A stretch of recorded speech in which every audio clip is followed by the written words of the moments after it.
Alaikum, I hope you guys are all well. I'm going to be talking about hajar today, or hajar in the biblical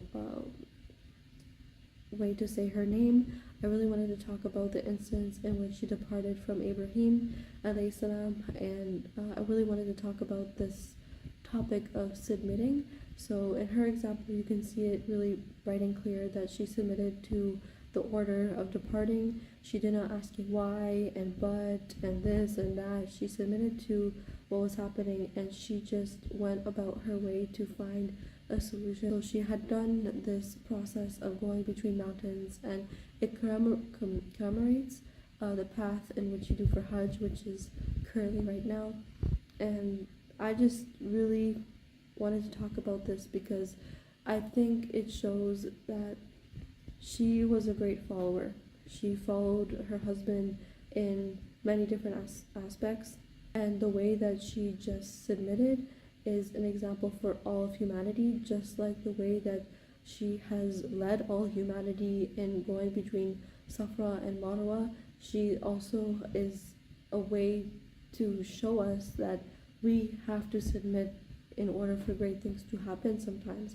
And it's not there is that submission when we pray 5 times a day, when we do what Allah has commanded us to do directly from the source itself.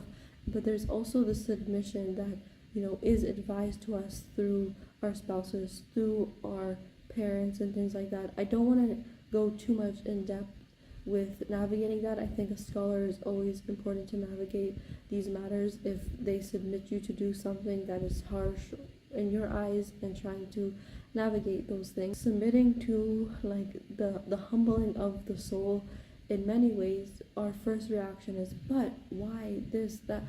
Where when you have submitting, there's also sacrifice.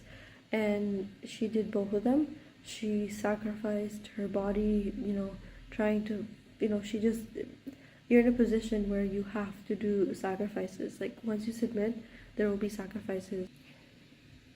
Like these, anybody who submits, it's like a path opening to humanity.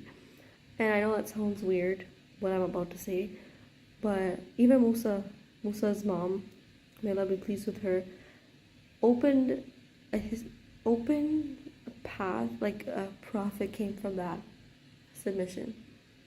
Maryam alayhi salam. It is left for humanity. I wanted to come on here and talk about and highlight a portion of Surah Kahf with you guys, which would be Musa alayhi salam and Khidr.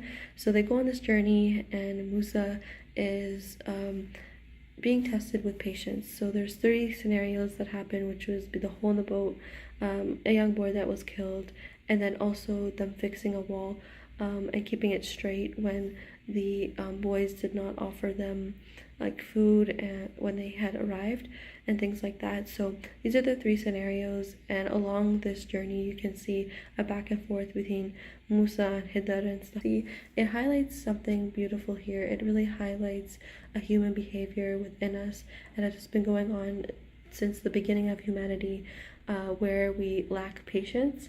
And another thing here that I wanted to talk about was we lack submitting to a person, like a leadership role. We tend to lack that ability to submit and put our guards down, like our ego down, and being humbling in an experience of somebody guiding us, and all that stuff. I think it really highlights the worst part of us. Like this is a really big thing that causes the world to be in the position that it is in. So another lesson to derive from this would definitely be the act of submitting to somebody who knows better, whether that's in a profession, whether that's street smarts that someone may have over you, whether that's a responsibility, more responsibilities than you particularly have. It's really important to submit to that one person, because things will get very messy very quickly, and there will be a lot of mistakes falling through if we don't follow that person. And I think it's really important to shut off our own selves when we're trying to be led. And I think it's okay to be led.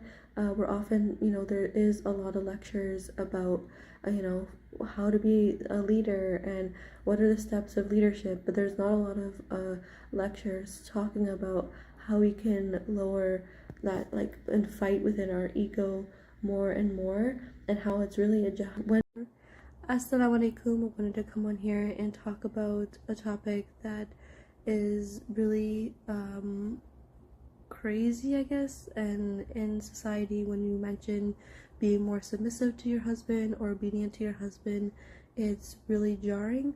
And I wanted to talk about it from an Islamic perspective, because often when we hear these terms, they're coming from subjective sources, emotion, and they're also coming from a cultural context. The hadith about obeying your husband. So there's a hadith, to paraphrase, it basically says, if a female prays her 5 daily prayers, fasts in Ramadan, keeps her chastity, and obeys her husband, then she can enter any gates of Jannah. Obeying the husband, and this is from scholars that have commented and saying that you obey your husband in halal means and in goodness. And one of the scholars was talking about how it's basically allowing your husband to take on the leadership role. You allow and give that space for your man to lead. It's this concept of a two-way street, in a sense that we have qualities to uphold the male, and the male has qualities to uphold us, and it's divine, it's from Allah that we have these qualities to work with for the other person. So that's why I believe that when I say that I want to be more submissive and more obedient, it's coming from a perspective of me trying to allow him to lead more. So basically, one of the big tips that I've learned in my personal marriage is to relax more, because it helps the husband see the fruits of his labor. Like, as Muslims, ultimately we're here to serve Allah and to serve others, and things could really block that in our marriage to do so. Assalamu alaikum. In today's video, I'm going to be talking about 3 universal truths when it comes to success. In today's video, I'm going to dive into Islamic history and the Quran, and really diving into how success comes about and what are the stepping stones in getting. The second key of success is mastering, identifying, and submitting to somebody else, which is weird. I'll expand how there is always a follower and leader component when you're looking at any type of structure. So for example, even in Jannah, there's ranks in Jannah. Even when you're in the Friday prayer, you're submitting to somebody who's speaking, who's more of knowledge. And the reason why is this is really, like I said, a universal truth that's set in the Quran. That's why we have scholars identifying where our knowledge is and where we can humble and be less having our ego involved. It's really important to know the way that this world works is that there is structure. There is going to be people at the top. There is going to be the leaders and the followers. None are of bad versus good. Being a follower doesn't mean that you are bad. This is what Islam is built on, upon following somebody who knows better. There is a nature of this dunya, an understanding to be identifying your strengths, weaknesses, and really being able to lower the ego. And guys, I learned this. Our religion is taught. It's a taught religion, so we have to follow in footsteps. This is not something where it just pops up of nowhere.